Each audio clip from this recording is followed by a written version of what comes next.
यहां पे ड्रग्स की इशू है। सब लोग जानते हैं हरियाणा में कि ड्रग्स फैलता जा रहा है। मोदी जी से मैं पूछता हूं, जब आपके मित्र अदानी जी के मुद्रा पोर्ट में हजारों किलो हेरोइन पकड़ा गया तो आपने इसके बारे में क्या कार्रवाई की? कितने लोग जेल भेजे? किसको आपने जेल भेजा? यहां आप अपने भाषण में बताइए, हरियाणा की जनता को बताइए। जब मुद्रा पोर्ट में, अदानी के पोर्ट में हजारों किलो ड्रग्स मिलता है तो नरेंद्र मोदी जी, गुजरात की सरकार कोई कार्रवाई नहीं करते। नमस्कार, मैं रवीश कुमार। हरियाणा में ड्रग्स इतना कैसे बढ़ गया? जब हमने इस सवाल को लेकर मीडिया में छपी खबरों को खंगालना शुरू किया तो सहम गए। जिस राज्य से सैनिक पैदा हुआ करते थे, उस राज्य से नशेड़ी कैसे पैदा होने लगे? किसने हरियाणा के युवाओं को नशे की दुनिया में धकेला है? हरियाणा दिल्ली से सटा है। अगर हरियाणा में ड्रग्स का जाल इतना फैल गया तो फिर दिल्ली का क्या हाल होगा? दीपेंद्र हुड्डा की रैलियों में ड्रग्स पर उनके बयानों को सुनकर लगा कि क्या यह इतना बड़ा मुद्दा है, लेकिन रिसर्च ने उससे भी ज्यादा डरा दिया कि दिल्ली से सटे हरियाणा में, जहां 10 साल बीजेपी की सरकार चली, जिससे होकर किसान दिल्ली नहीं आ सके, रास्ते में दीवारें बना दी गईं, कीले गाड़ दी गईं, उस हरियाणा में ड्रग्स की सप्लाई इतनी तेजी से कैसे हो गई और कैसे फैलने दिया गया? हरियाणा में ड्रग्स केवल चुनावी मुद्दा नहीं है, बल्कि इन चुनावों में भी ड्रग्स की सप्लाई को रोकना चुनाव आयोग के लिए बड़ी चुनौती हो गई है। 16 अगस्त को आचार संहिता लगी थी। तब से लेकर 16 सितंबर तक हरियाणा में 6 करोड़ 76 लाख के ड्रग्स पकड़े जा चुके हैं। यह हाल है इस राज्य में ड्रग्स का। करीब 10 करोड़ की अवैध शराब पकड़ी गई है। 2022 में मनोहर लाल खट्टर का एक बयान है कि हरियाणा में हर महीने ड्रग्स मामलों से संबंधित एनडीपीएस एक्ट के तहत 200 से अधिक केस दर्ज हो रहे हैं। तो इस स्तर पर हरियाणा में ड्रग्स का जाल फैला हुआ है। 3 करोड़ की आबादी भी नहीं और हरियाणा में हर महीने एनडीपीएस एक्ट के तहत 200 केस दर्ज हो रहे हैं। तो इन सभी खबरों को खंगालते वक्त पता चलता है कि ड्रग्स क्यों इस चुनाव का मुद्दा है और इस पर बात कम क्यों हो रही है। पुरानी खबरों को पलटने के दौरान हमें एक खबर मिलती है। आज से 4 साल पहले हरियाणा ने ड्रग्स का पता लगाने के लिए खोजी कुत्तों की ब्रिगेड बनाने का ऐलान कर दिया। सबसे पहले हमें यही खबर मिली, इसलिए आपको बता रहे हैं। 2020 की है, अमर उजाला की। हरियाणा सरकार 64 खोजी कुत्ते खरीदने का ऐलान करती है जो मादक पदार्थ सूंघने में माहिर हैं। इन कुत्तों पर 1 साल में 5 करोड़ का खर्चा आएगा। हर कुत्ते के साथ एक डॉग हैंडलर और एक संचालक का पद भी मंजूर किया जाएगा। यही नहीं, खट्टर सरकार के गृह मंत्री अनिल विज का बयान छपा है कि उनका मंत्रालय अलग से हरियाणा नारकोटिक्स ब्यूरो का गठन करेगा। सरकार खोजी कुत्ते खरीद रही थी और इन खोजी कुत्तों का कवरेज भी काफी विस्तार से किया जा रहा था। जाहिर है ड्रग्स का जाल इतना बिछ गया होगा कि सरकार के लिए भी इसके बहाने बताने का मौका मिल रहा होगा कि ड्रग्स को रोकने की कार्रवाई की जा रही है। खोजी कुत्तों का क्या असर हुआ, इस वीडियो में हम आगे बात करेंगे, लेकिन उससे पहले हम गृह मंत्री अमित शाह के ड्रग्स कंट्रोल को लेकर कुछ बयानों का जिक्र करना चाहते हैं। वैसे ड्रग्स कंट्रोल का जो केंद्रीय महकमा है वो गृह मंत्रालय के अधीन आता है। अमित शाह के बयानों से भी काफी कुछ पता चलता है इस मुद्दे को समझने में। 3 मार्च को अमित शाह 3 ट्वीट करते हैं, कहते हैं भारत ड्रग्स मुक्त होने की दिशा में तेजी से बढ़ रहा है। ड्रग्स मुक्त भारत हमारी भावी पीढ़ी के लिए सबसे बड़ा तोहफा होगा। बताते हैं कि प्रधानमंत्री मोदी के नेतृत्व में किस तरह ड्रग्स का नेटवर्क ध्वस्त किया जा रहा है। ड्रग्स की जब्ती बढ़ गई है और केस भी खूब दर्ज हो रहे हैं। हैशटैग ड्रग्स फ्री भारत का इस्तेमाल करते हैं अमित शाह। मार्च के बाद आती है जुलाई। जुलाई महीने में अमित शाह कहते हैं हमें यह जुनून पैदा करना है कि भारत में ड्रग्स नहीं आने देंगे। गृहमंत्री Amit Shah narco coordination centre के कार्यक्रम में ये बात बोल रहे थे। भारत में जुनून पैदा करना चाहिए कि हम भारत में 1 ग्राम ड्रग आने भी नहीं देंगे और भारत से 1 ग्राम ड्रग दुनिया में जाने भी नहीं देंगे। अब 26 अगस्त 2024 का अमित शाह का बयान सुनिए। एक महीना पहले कहते हैं भारत ड्रग्स मुक्त होने की दिशा में बढ़ रहा है और अगस्त में कहते हैं कि 2047 तक भारत को ड्रग्स मुक्त कर देंगे। अगस्त महीने में अमित शाह रायपुर में नारकोटिक्स ब्यूरो के दफ्तर का वर्चुअल उद्घाटन कर रहे थे। उस दौरान कहते हैं कि भारत को 2047 तक ड्रग्स फ्री करेंगे। पिछले 10 साल में इस देश में ड्रग्स का चलन कैसे बढ़ गया? क्या आपने कभी सुना कि कोई बड़ा कार्टेल, कोई गिरोह, कोई सिंडिकेट पकड़ा गया हो? देश के प्रधानमंत्री श्रीमान नरेंद्र मोदी जी ने 2047 में जब देश की आजादी की शताब्दी मनाई जाएगी तब इस महान देश को नशे से मुक्त करने का संकल्प लिया है और धीरे धीरे यह संकल्प 130 करोड़ की आबादी का संकल्प बनता जा रहा है। नशे से मुक्ति आज चाहिए, आज की पीढ़ी को चाहिए। अमित शाह 1 साल 2 साल नहीं, सीधे 23 साल आगे का टारगेट बता रहे हैं। 2047 में आप किस गृह मंत्री से सवाल पूछेंगे? अमित शाह से या उस समय के गृह मंत्री से? दिसंबर 2022 में अमित शाह ने संसद में बताया कि 2006 से 2013 के बीच यानी यूपीए के समय ड्रग्स से जुड़े 1,45,000 मामले दर्ज हुए, लेकिन मोदी सरकार के 2014 से 2022 के बीच 4,14,000 मामले रजिस्टर हुए। यूपीए के समय 1,62,960 लोग गिरफ्तार हुए, तो मोदी सरकार के समय 5,23,234 गिरफ्तारियां हुई हैं। यह संख्या काफी बड़ी है और अपने आप में बेहद गंभीर है। यह संख्या यह भी बता रही है कि ड्रग्स का चलन मोदी सरकार के दौर में कितना बढ़ गया। 5 लाख गिरफ्तारियों के बाद भी हरियाणा में या किसी अन्य जगह पर कोई बहुत ज्यादा कमी नहीं आती है। जो राज्य, जो जिले इसकी चपेट में नहीं थे, वो भी आ गए। मान्यवर, आंकड़े कभी झूठ नहीं होते हैं और आंकड़े प्रयासों की पुष्टि करते हैं, इसलिए मैं आंकड़े जरूर देना चाहता हूं। 2006 से 13 का और 2014 से 22 का। अब कोई सवाल ना पूछे 6 से 13 का क्यों लिया है, सब समझते हैं, यहां भी समझते हैं, वहां भी समझते हैं।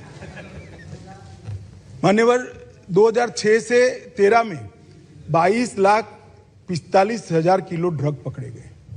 22,45,000। 2014 से 22 में 62,60,000 किलो ड्रग पकड़े गए। मान्यवर, यूनिट्स में देखे तो 10 करोड़ यूनिट्स पकड़े गए और अब मोदी जी के शासन में 24 करोड़ यूनिट पकड़े गए। कीमत में लगभग 23,000 करोड़ की कीमत थी 2006 से 13 में। इतनी महंगाई वहां नहीं हुई है जिससे कीमत बढ़ जाए, मात्रा बढ़ी है 23,000 करोड़। और मान्यवर, अब 97,000 करोड़ के ड्रग को पकड़कर जला दिया गया, 5 गुना ज्यादा। गृह मंत्री का यह बयान 2 साल पुराना है, लेकिन वे खुद 2014 से 2022 के बीच के आंकड़ों से बता रहे हैं। वो दिखाना चाहते हैं कि यूपीए की तुलना में मोदी सरकार के समय ज्यादा ड्रग्स पकड़ा गया और गिरफ्तारियां हुई, लेकिन उसी के साथ यह भी तो दिख रहा है कि ड्रग्स की खेप ज्यादा आने लगी है।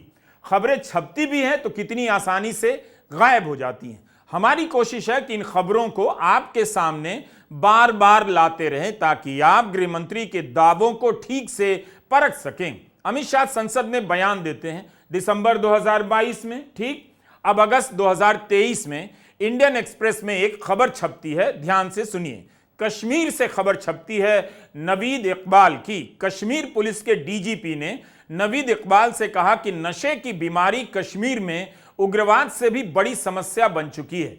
इंडियन एक्सप्रेस की इस रिपोर्ट में बताया गया कि श्रीनगर के सरकारी नशा मुक्ति केंद्र के ओपीडी में हर 12 मिनट पर एक व्यक्ति नशे की लत के इलाज के लिए आता है।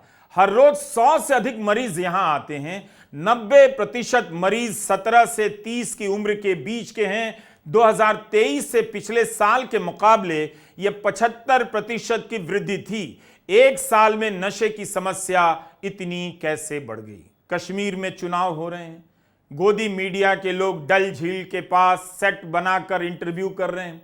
क्या आपने किसी को इन अस्पतालों में जाकर ड्रग्स की चपेट में आए कश्मीरी युवाओं का हाल लेते हुए आपने देखा? असली मुद्दों को इसी तरह से गायब कर एक दो चटखारे वाले बयानों के से लैस इंटरव्यू को आपके सामने परोसा जाता है, वही वायरल होता है। उसी को देखने में आपका दिन और हफ्ता गुजर जाता है, असली सच्चाई सामने नहीं आती। हरियाणा और जम्मू कश्मीर में चुनाव हो रहे हैं, दोनों राज्य ड्रग्स की चपेट में। गृहमंत्री को ड्रग्स पर बात करनी चाहिए कि उनके गृहमंत्री रहते ड्रग्स की सप्लाई चेन अभी तक क्यों नहीं टूटी। 10 साल हो गए मोदी सरकार के, 10 साल में सफलता क्यों नहीं मिली? मीडिया रिपोर्ट से पता चलता है कि हरियाणा के बड़े हिस्से में ड्रग्स का जाल फैल चुका है। लेकिन पिछले साल एक कार्यक्रम में मुख्यमंत्री मनोहर लाल खट्टर नूह का नाम लेते हैं। यह कार्यक्रम दिल्ली में हुआ था। ड्रग स्मगलिंग और नेशनल सिक्योरिटी पर कॉन्फ्रेंस हो रही थी। गृहमंत्री अमित शाह भी मौजूद थे। मुख्यमंत्री के तौर पर मनोहर लाल खट्टर ऑनलाइन बोल रहे थे। कहते हैं अकेले नूह में 500 पुलिस वाले नशे के नेटवर्क का पर्दाफाश करने के लिए लगाए गए हैं। सीमांत गांवों में खासकर कार्रवाई की जा रही है। गांव से लेकर वार्ड और फिर राज्य के स्तर पर मिशन टीमों का गठन किया गया है। इस बयान से ही पता चलता है कि हरियाणा में ड्रग्स का प्रकोप कितना फैल गया है। जिस भी तरीके से देखिए, अगर एक जिले में 500 पुलिस वाले ड्रग्स रोकने के लिए लगाए गए हैं तो इसका मतलब है हरियाणा में यह समस्या भयावह हो चुकी है। पिछले 10 वर्षों में ड्रग्स का जाल इतना कैसे फैला? क्या ड्रग्स की जब्ती और केस ही कामयाबी का सूचक है? बड़ी मात्रा में ड्रग्स का पकड़ा जाना यह नहीं बताता कि भारत में इसकी खपत बढ़ रही है। वह कैसे बढ़ रही है, कहां से बढ़ रही है, यह बड़ा सवाल है। हरियाणा में ड्रग प्रॉब्लम है। उन्होंने मुझे बताया कि राहुल जी, हरियाणा में ड्रग प्रॉब्लम बढ़ती जा रही है। गुजरात में अदानी के पोर्ट में हजारों किलो ड्रग्स पाया जाता है। आपने देखा 3000 किलो हेरोइन उनके पोर्ट में पाया जाता है। किसी को सजा हुई? मीडिया में लिखा एक शब्द नहीं। एयरपोर्ट उनको चले जाते हैं, पोर्ट्स उनको चले जाते हैं। मोबाइल फोन चलाओ, जेब से पैसा उनको जाता है। सड़कों पे चलो, जेब से पैसा उनको जाता है। हवाई जहाज में जाओ, खरीदो, सारा का सारा उनके हाथ में। आपके लिए क्या? अगस्त में हुए रायपुर के कार्यक्रम में अमित शाह ने यह भी कहा था कि सिंथेटिक ड्रग्स का चलन बढ़ रहा है जो कहीं ज्यादा जानलेवा है। ठीक बात है।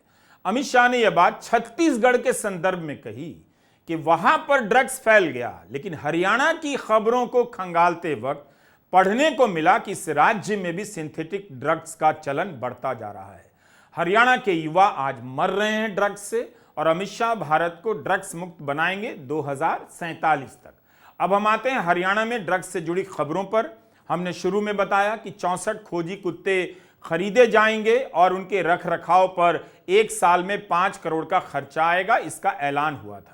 पहले उस खबर की छानबीन करते हैं। सरकार ही बेहतर बता सकती है कि 64 कुत्ते खरीदे गए या नहीं। 3 साल बाद फरवरी 2023 की दैनिक ट्रिब्यून की यह खबर मिलती है। इसके अनुसार हरियाणा में 31 खोजी कुत्तों की खरीद का निर्णय होता है।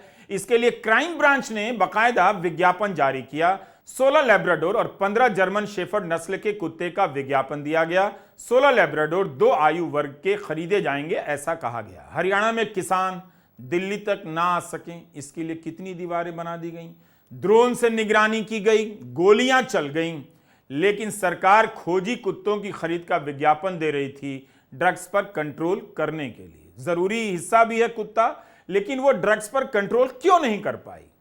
इसके बाद भी खबरें छप रही हैं कि पुलिस के ये खोजी कुत्ते कारों की तलाशी लेंगे, अलग अलग लोकेशन पर जाएंगे, सर्च करेंगे। इन कुत्तों के फोटो छपने लग जाते हैं, इनके नाम बताए जाने लगते हैं। इनकी कामयाबी को सरकार की सफलता के रूप में पेश किया जाने लगता है। सरकार यकीन दिलाने के लिए कि कुछ कर रही है, कुत्तों की खबरें अखबारों में जगह पाने लग जाती हैं। किसी खबर से हमें यह साफ जानकारी नहीं मिलती कि 2020 में जो ऐलान हुआ था कि 64 खोजी कुत्ते खरीदे जाएंगे, जिन पर 5 करोड़ का खर्चा आएगा उसका क्या हुआ। अचानक से कभी इस अखबार में तो कभी उस अखबार में कुत्तों को लेकर खबरें आती रहती हैं।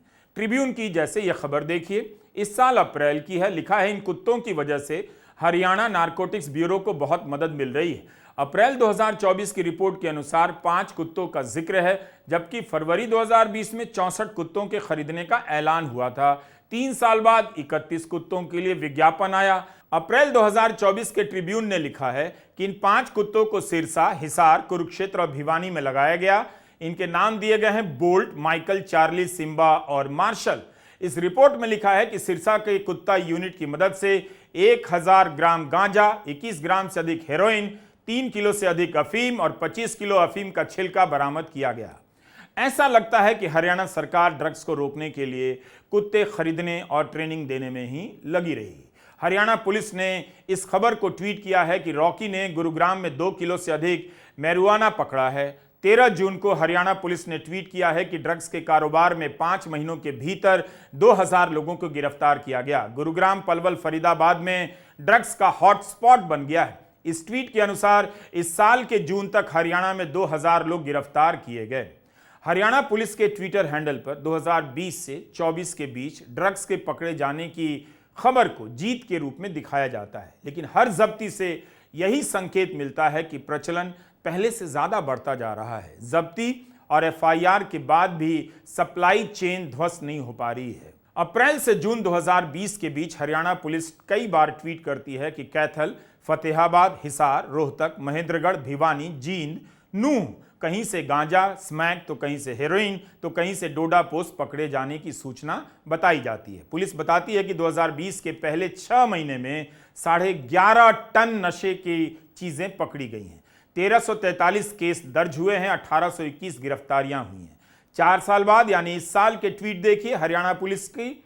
ये सारी सूचनाएं जुलाई और अगस्त महीने की हैं। जींद, यमुनानगर, सोनीपत, भिवानी, कैथल, पानीपत, यमुनानगर, करनाल से अफीम, चरस, ट्रामाडोल कैप्सूल, लॉर्जिपम कैप्सूल, 8400 बोतल कोडीन फॉस्फेट कफ सिरप की बरामदगी की सूचना पुलिस खुद दे रही है। हरियाणा को ड्रग्स की खबरों की नजरों से देखेंगे तो भयानक तस्वीर उभरती है। लगता नहीं कि कोई जिला इसकी चपेट से बचा है, मगर 8 जिले ऐसे हैं जो इसकी चपेट में बुरी तरह आए हैं। इनसे यही पता चलता है कि पुलिस की जब्ती, बरामदगी का जमीन पर कोई खास असर नहीं।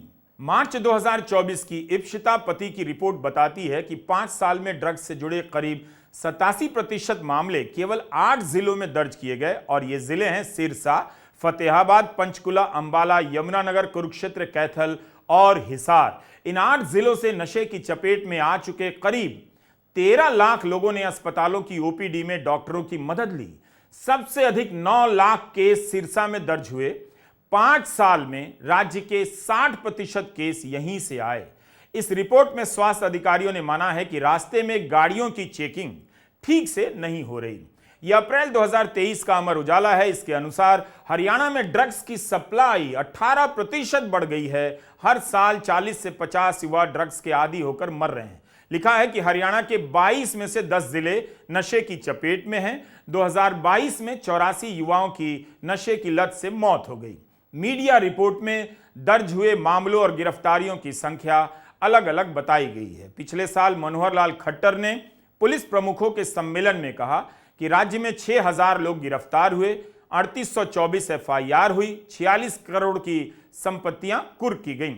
इस साल जुलाई महीने में टाइम्स ऑफ इंडिया में एक रिपोर्ट छपती है कि जनवरी 2023 से जून 2024 के बीच 3562 लोग गिरफ्तार किए गए, 2405 मामले दर्ज हुए। मगर इसी साल 5 जनवरी के ट्रिब्यून में रिपोर्ट छपती है 1 जनवरी से 26 दिसंबर 2023 के बीच गिरफ्तार लोगों की संख्या 5350 है। मूल बात है कि हरियाणा में नशे की सप्लाई नहीं टूट रही है। गिरफ्तारियों की संख्या भले हजारों में बताई जा रही है, इन संख्या में भले अंतर हो, लेकिन बिना सिंडिकेट गिरोह के यह काम नहीं हो सकता। इसके पीछे का तंत्र कभी सामने आया हो, ऐसी कोई बड़ी खबर हमारी नजर से नहीं गुजरी। नमस्कार, मैं रवीश कुमार।